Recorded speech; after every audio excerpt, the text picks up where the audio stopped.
नमस्कार साथियों, स्वागत है आप सभी लोगों का मेरे YouTube चैनल इंडियन कल्चर पर। तो मैं आज आपको जिस जगह घुमाने वाला हूँ वो बहुत ही खास जगह है।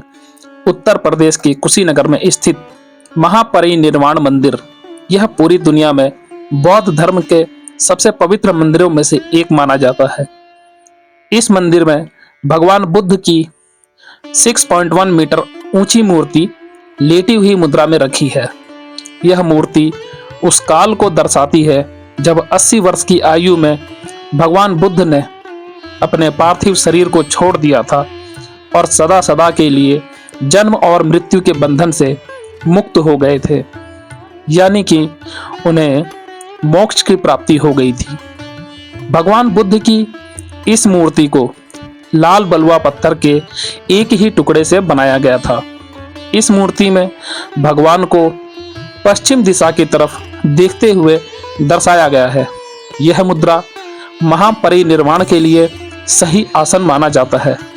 इस मूर्ति को एक बड़े पत्थर वाले प्लेटफॉर्म के सपोर्ट से कोनों पर पत्थरों के खंभे पर स्थापित किया गया है। इस प्लेटफॉर्म या मंच पर भगवान बुद्ध के एक शिष्य हरिबाला ने 5वीं सदी में एक शिलालेख बनवाया था।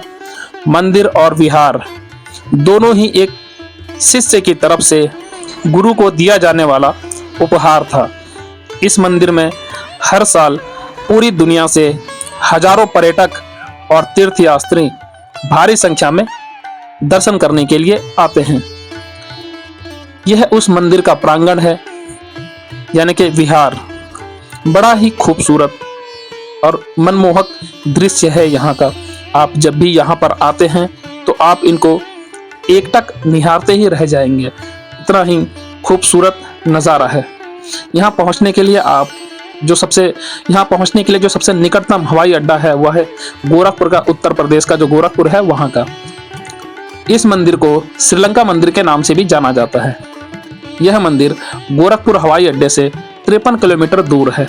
और अगर आप ट्रेन के द्वारा आते हैं तो यहाँ का निकटतम रेलवे स्टेशन देवरिया सदर है, जो श्रीलंका मंदिर से लगभग 35 किलोमीटर दूर है। अगर आप सड़क मार्ग से आते हैं तो इस मंदिर तक पहुंचने के लिए ऑटो रिक्शा और अपने संसाधनों के द्वारा पहुंचा जा सकता है। रोडवेज बसें भी गोरखपुर से और देवरिया से हर समय मिलती रहती हैं।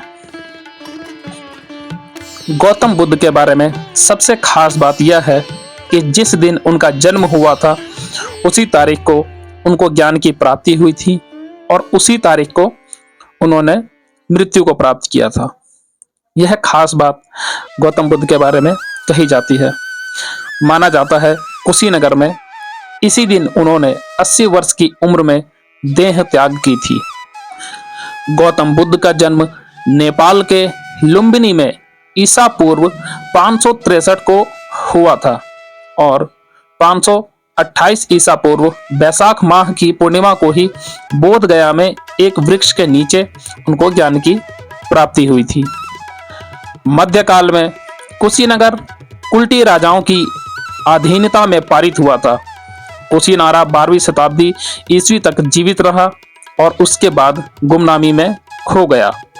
माना जाता है कि पडरौना पर 15वीं शताब्दी में एक राजपूत साहसी मदन सिंह का शासन था। गौतम बुद्ध, जिनके बचपन का नाम सिद्धार्थ था, राजा शुद्धोदन और महामाया बालक सिद्धार्थ के माता पिता थे।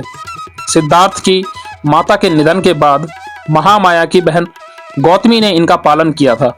इसी कारण सिद्धार्थ का नाम सिद्धार्थ गौतम पड़ गया था। बहुत सारे लोग ईश्वर के होने या ईश्वर के ना होने पर आपस में वाद विवाद करते रहते हैं। किसी का मानना है कि ईश्वर है और किसी का मानना है कि ईश्वर नहीं है। लोगों की अपनी अपनी आस्था है। इस विषय पर गौतम बुद्ध का क्या कहना था? गौतम बुद्ध ने ईश्वर के अस्तित्व को ना तो कभी स्वीकार किया और ना ही अस्वीकार किया। उन्होंने कहा कि ईश्वर के अस्तित्व का सवाल एक द्वंद्वात्मक सवाल है और इसका कोई निश्चित जवाब नहीं है। उन्होंने कहा कि जो लोग ईश्वर में विश्वास करते हैं वे उनके लिए ईश्वर हैं और जो लोग ईश्वर में विश्वास नहीं करते उनके लिए ईश्वर नहीं है। आज भी आप लोगों ने बहुत सारे लोगों को इस बात पर चर्चा करते हुए देखा होगा। कोई कहता है कि ईश्वर ही इस सृष्टि को चला रहा है, ईश्वर के द्वारा ही सब कुछ संचालित किया जाता है, ईश्वर की कृपा से ही मानव जाति, जीव जंतु, पेड़ पौधे सभी का अस्तित्व है। और कुछ लोगों का मानना है कि ईश्वर सिर्फ लोगों द्वारा बनाई गई कल्पना है, ईश्वर है ही नहीं। वास्तव में मनुष्य ने मनुष्य को छलने के लिए ईश्वर का एक नाम दिया है, एक रूप दिया है। अलग अलग लोगों की अलग अलग धारणाएं हैं, हम इसमें नहीं पड़ते। हम बात करते हैं इस महापरिनिर्वाण स्थल की। जब आप इस महापरिनिर्वाण स्थल पर आते हैं तो आप इसकी जो खूबसूरती है, जो यहाँ का विहार है, यानी जो आसपास का जो एरिया है, आप उसको घूमते रहते हैं। आपको यहाँ पर इतनी शांति का अनुभव होता है, आपको एहसास होता है कि आप एक ऐसी जगह पर हैं जहाँ पर आप कुछ प्राप्त कर सकते हैं। आप पूरा दिन यहाँ पर विहार में घूमते रहेंगे, आपका समय कब कट जाता है आपको पता ही नहीं लगेगा। यहाँ आने के बाद कुछ समय किसी एकांत स्थान पर कुछ देर बैठें, ध्यान लगाएं और अपने मन को एकाग्रचित करने की कोशिश करें। जैसा कि गौतम बुद्ध ने अपने उपदेशों में बताया गया है कि प्रत्येक व्यक्ति को ध्यान करना आवश्यक होता है, क्योंकि ध्यान से ही व्यक्ति अपने मार्गों को प्रशस्त कर पाता है। ध्यान व्यक्ति के जीवन में एकाग्रता को बढ़ाता है, जो उसको आगे बढ़ने में और अपने जीवन को सफल बनाने में कारगर होता है। यह स्थल जो अभी आपके सामने दिखाई दे रहा है, यही मुख्य स्थल है महापरिनिर्वाण स्थल का। आप यहाँ पर देख सकते हैं, यह सीढ़ियाँ बहुत पुरानी बनी हुई हैं। ये अंदर का जो नज़ारा है, यहीं पर गौतम बुद्ध की जो मूर्ति है लेटी हुई अवस्था में आपको भीतर दिखाई देती है। जब आप अंदर प्रवेश करते हैं, आप यहाँ पर बिना रोक टोक जा सकते हैं, दर्शन कर सकते हैं और अपने हिसाब से समय व्यतीत कर सकते हैं। यहाँ से यह एक ऊंचे स्तंभ पर है, एक जिसको बोलते हैं ऊंचाई वाला स्थल, वहाँ पर यह बना हुआ है। यहाँ से आप विहार के चारों तरफ का नज़ारा देख सकते हैं, जो देखने में ही बड़ा खूबसूरत नज़र आता है। यहाँ पर आपको पर्यटक घूमते हुए दिखाई दे जाएंगे, जो दूर दूर क्षेत्रों से सिर्फ इस महापरिनिर्वाण स्थल को देखने के लिए आते हैं और कुछ पल शांति के बिताने के लिए यहाँ पर आते हैं।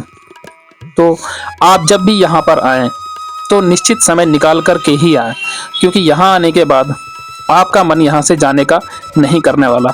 बहुत सारी चीज़ें जो यहाँ पर खुदाई में बाद में मिली हैं, वो सारी चीज़ें भी आपको इस विहार में देखने को मिल जाती हैं। तो दोस्तों, कैसा लगा आपको मेरे साथ महापरिनिर्वाण स्थल घूम करके? मेरे द्वारा दी गई जानकारी आपको कैसी लगी?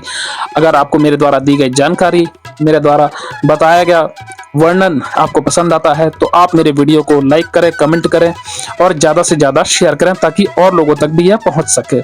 और मेरे चैनल को भी सब्सक्राइब करें। मिलते हैं किसी और वीडियो में।